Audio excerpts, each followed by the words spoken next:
Welcome to Queen Academy. My topic is about audit process. First of all, we discuss the main phases of audit process. Number 1 is planning, fieldwork or evidence gathering. The third is report writing and the fourth is audit follow-up.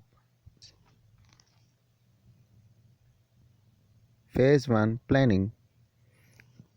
Stages in planning of audit. The first, engagement. This could be a request from the authority or routine audit. Appointment of audit team. The appointed team by audit executive should do the following: conduct team first meeting, document preparations for audit, set engagement objectives including audit objective, determine the scope of audit. The second stage of planning is conduct in-office review. Review documents or criteria related to the client's laws, regulations, and guidelines. Advantages of in-office review. The first is gain good understanding of the client, help to establish audit risk and materiality of issues, relevant criteria, help to identify criteria and establish compliance requirements, clarify audit objectives, operating objectives, enable the team to prepare relevant questions to the client during interest meeting, help the team to understand well the criteria, what is to be done, by whom and when.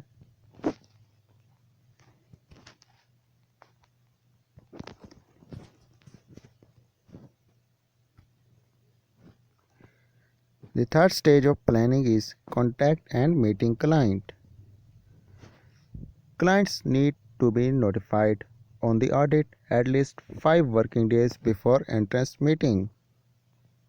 Notification should be formal. For example, engagement letter. Contents of engagement letter. Letter reference, date of letter, source of audit, including annual plan, management request, and the third is general audit objective. Names of audit team and team leader, official contacts of team leader, time and location of entrance. The fourth stage of planning is entrance conference.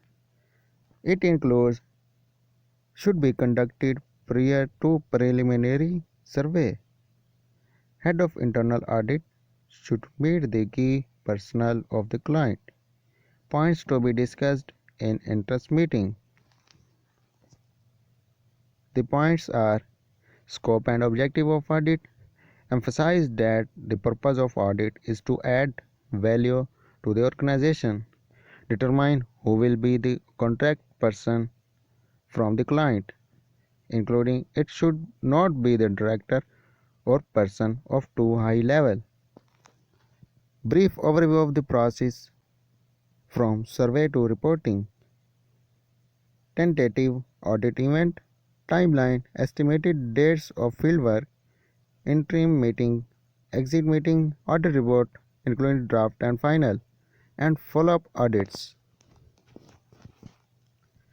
How audit finding will be handled, including resolution of minor findings, agreement on the action plan to implement the audit recommendations, collective review of draft report, method of distribution of final audit report, identification of areas of special concern by the client.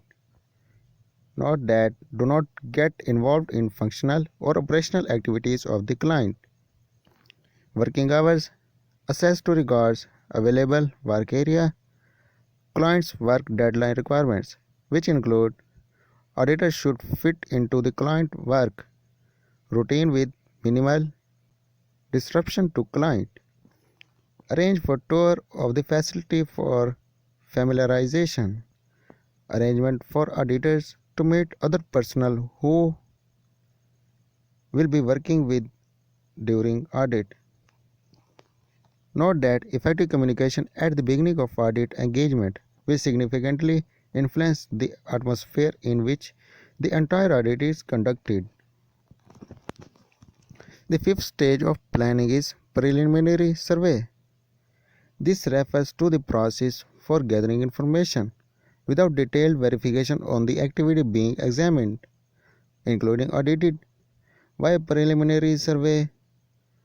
So I have answer to understand well the activity under review, identify significant areas that worth special emphasis, obtain relevant information for use in actual audit, determine whether further audit is necessary, including nature, timing, and extent of detailed audit work.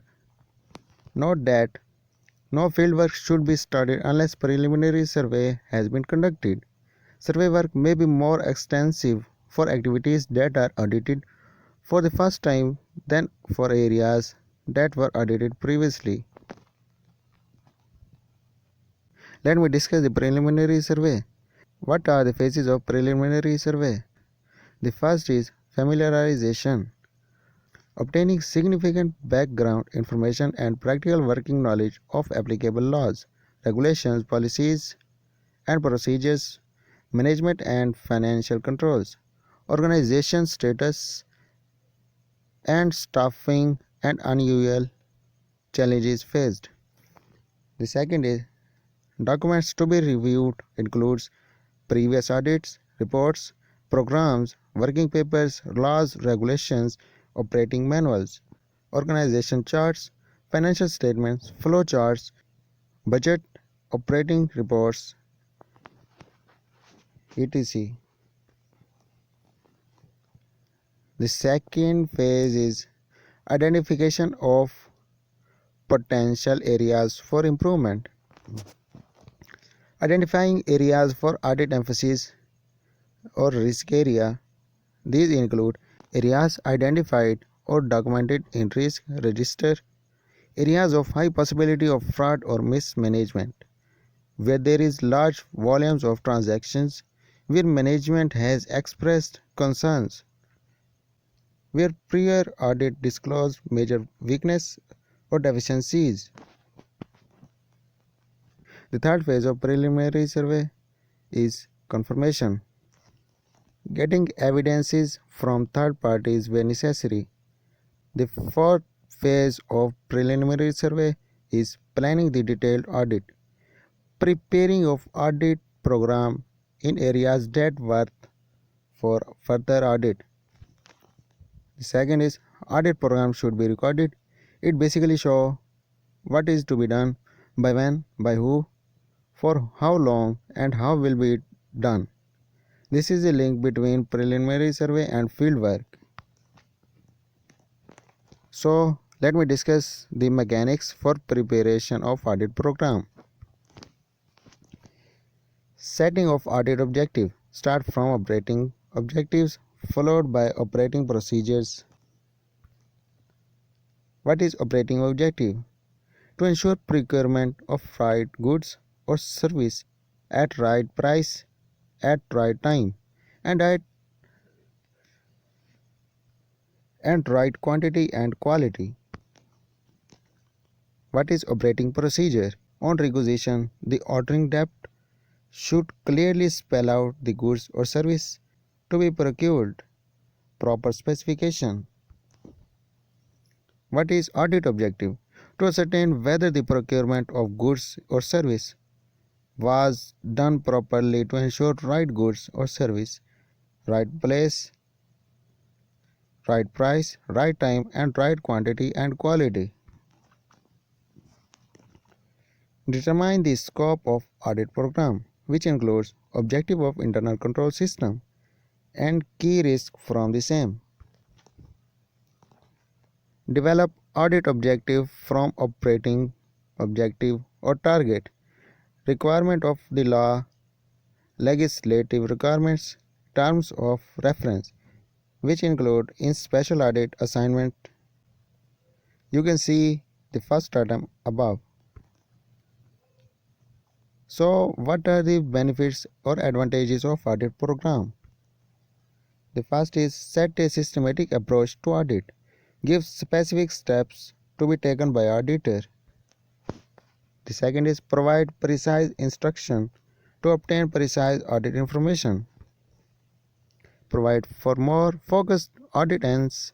Serve time for audit engagement as a base of or duty or assignment to audit assistants. And the fifth benefit is help to supervisor to monitor the audit. The sixth benefit is provide summary of work to be done. Let me discuss the phase 2, field work, which include evidence gathering. Is the systematic process of gathering evidence about entities' operations, evaluating it, and found out whether those operations meet the acceptable standards.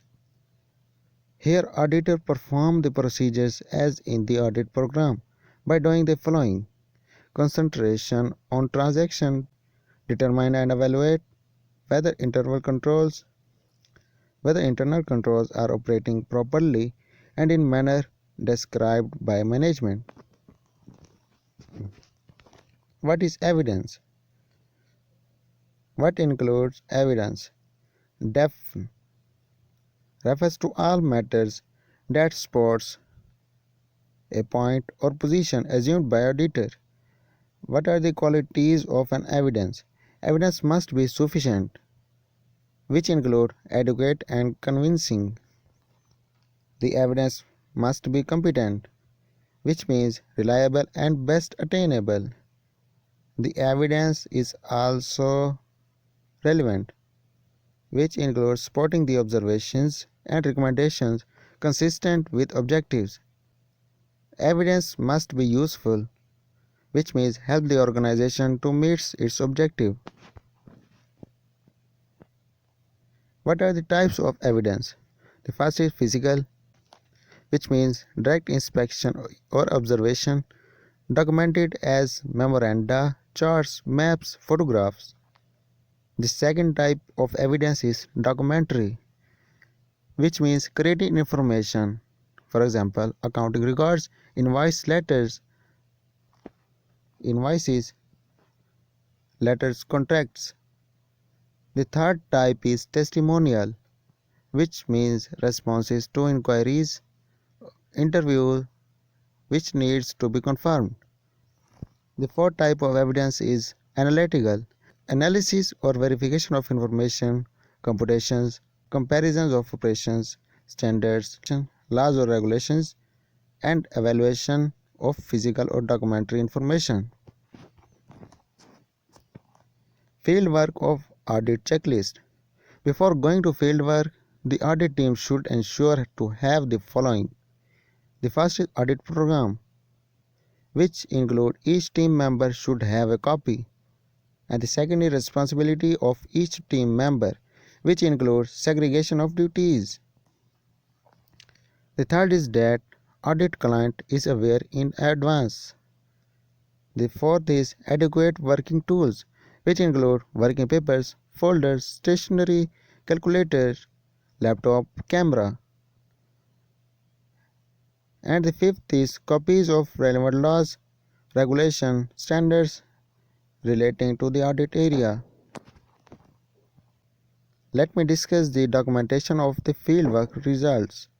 The field results, which include steps of activities, will be recorded in the audit working paper. The reference should be made in the working paper with the audit program to maintain consistency. The working papers are used to arrive to the audit finding. What is exit meeting? This is the meeting between audit team and the client at the end of fieldwork. The objective of the meeting is to share and discuss the key noted findings. It is the important forum for audit team to get confirmation on the obtained or noted findings, responses from the management, and the tentative corrective actions or action plans. The minutes of the meeting should be well documented and signed by both parties, and these forms parties of the working papers. So, filing of 5 attribute form or in sheet. This is the sheet or form where audit findings are recorded. It is a key tool for ensuring effective report writing. Summary of contents of the form include audit objective, which means the purpose of audit, attributes of the findings, which means condition, criteria, cause effect, and recommendations, client personnel with who discussed, which means name, title, department, date of discussion, and the name of auditor, comments by the client personnel,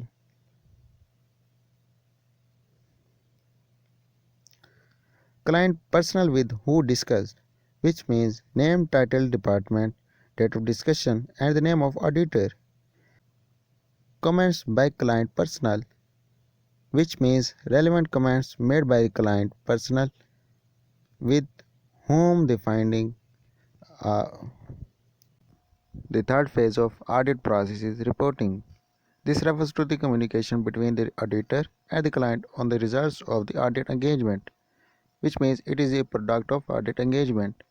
It is the most visible output that provides feedback to the client and other stakeholders on the result of engagement. It is an opportunity for audit showing how it can add value to the organization. It provides the management with the opinion on the adequacy of internal control systems. So, quality of the internal audit report. Internal audit report must be accurate, which means free from errors and distortions. Purpose clearly communicated.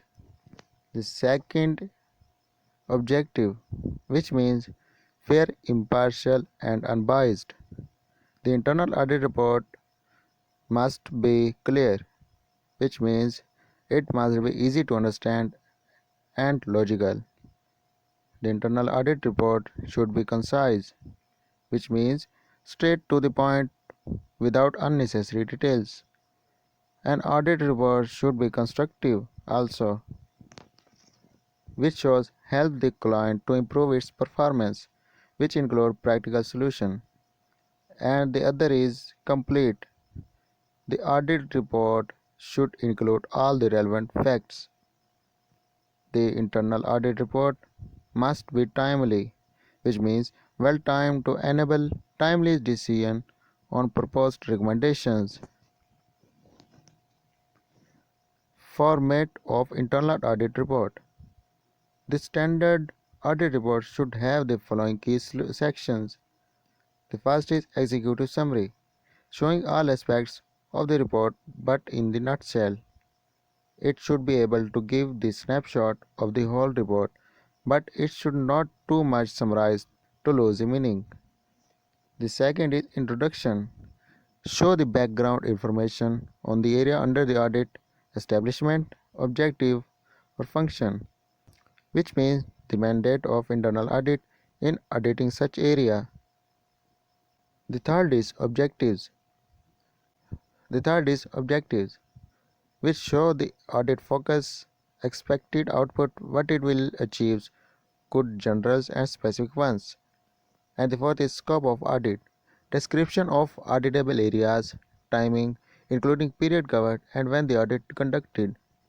The fifth is compliance statement, which described that the audit activity was conducted in accordance with professional practice of auditing standards, including whether local and international or both. And another is approach or methodology used, which describe the criteria followed, standards used, work done, which describe the criteria followed, standards used, work done in testing, documents used or reviewed. And the another is finding and recommendations. As you see in the screen, for each finding, describe the condition, criteria, cause and effect or impact. Recommendations should address the cause to improve operations and is shown in a separate sub-paragraph. The other one is conclusion or summary. This shows the editor's evaluation of the effect of findings on the activity audited. which include the overall implications, should focus on audit objectives and any qualifications. It can also focus on clients' accomplishment in relation to previous findings, compliance, and achievements of operations. Here, the auditor can show the noted strengths of the client. And the other one is compliance plan, which means agreement between auditor and client on the implementation of the auditor's recommendations as part of management responses. It shows area of improvement, responsible person, action to be taken, and time frame. Name and signature of both parties, which include client and auditor. Where possible, the compliance plan can be signed between head of internal audit and the head of audited entity. And the last one is acknowledgement, which means general statement to show the appreciation for cooperation or assistance extended by client to the audit team during time of audit. Note that it should not mention specific individuals.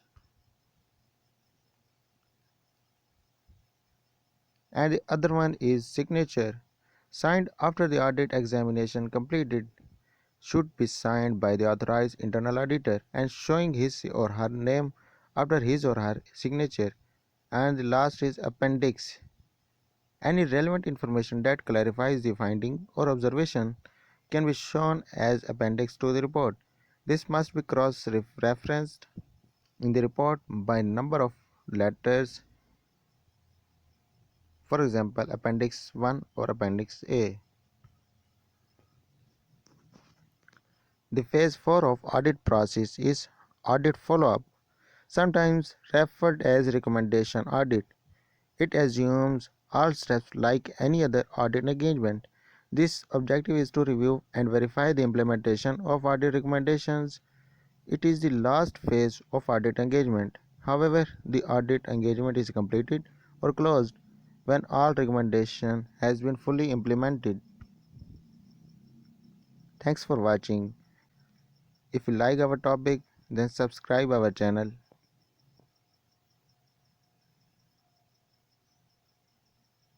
Then you will be able to see all our incoming lectures. Thank you.